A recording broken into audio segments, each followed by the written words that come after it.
Welcome. You are now tuned in to Hodges Technologies. Right now we are working on a 2008 Mercury Mountaineer, changing up the spark plug coil wire ignition in the ignition system. Now, two things I could say. This project is relatively easy. It can be a little bit more complex if you don't know what you're doing. It's pretty much straightforward in taking out a couple of bolts, and then from there pulling the coil ignition system. It's one whole unit. It's not just spark plug and coil. It's coil and spark plug all unified into one. Now let's check it out, the basics. All right, here you have a coil ignition system.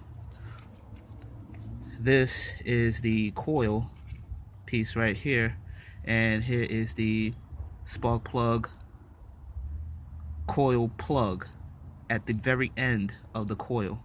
Now, it's a unified system and works individually. It's individual. It's not all versed into one, which goes inside the cylinder. Here I'm just doing a little bit of preventive maintenance to make sure that each one is properly replaced, to make sure that there's no leaks. As you can see, this one has a little bit of oil residue up at the top here, and here is a brand new replacement. So it's looking pretty good, and we're gonna just work on installing it right now. First, you have to have one of these. It's an essential tool. It's a screwdriver with a dual drive action handle at the tip, so every time you turn it, it turns for you when you turn the wrench, making it easier for those hard to reach spots. Along with it at the tip is an 8mm pro drive insert socket to make sure that when you're going in there that you don't have to constantly weave and bound around ratchet tools, make a mistake and slip. Okay, so now we're gonna work with the install. So the first thing is that you want to do is you want to put the wrench down, little screwdriver down. You want to unplug it from the harness. From the harness, it has a little small, plug that you could easily spring out. See the little tab right there? You press that down and pull slightly, and eventually it comes out like so. Once you're done with that, put that to the side.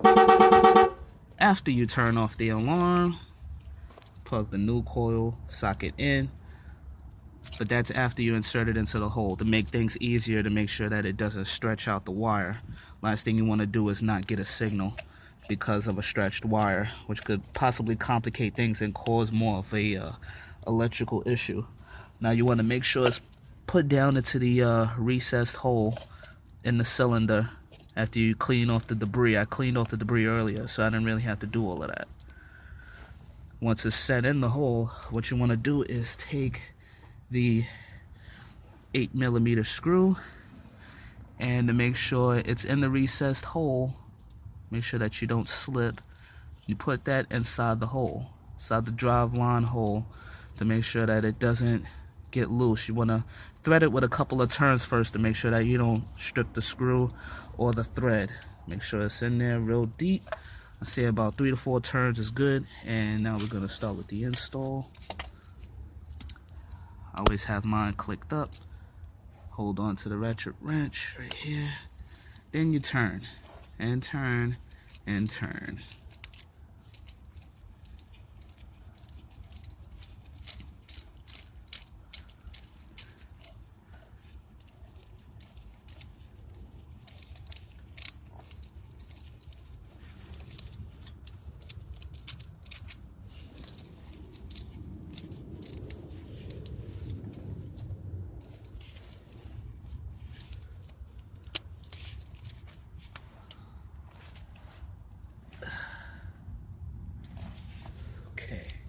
Pull that wrench out, then you plug in the harness back until you hear that snap.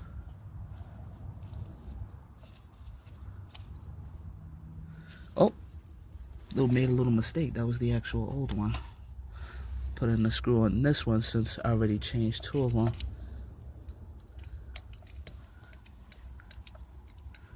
Okay.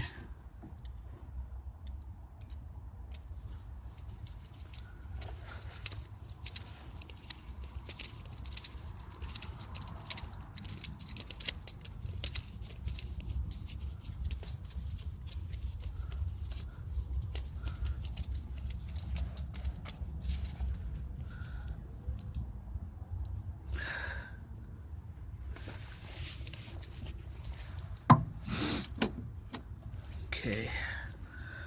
Push the harness plug back into the fastener at the edge, and voila.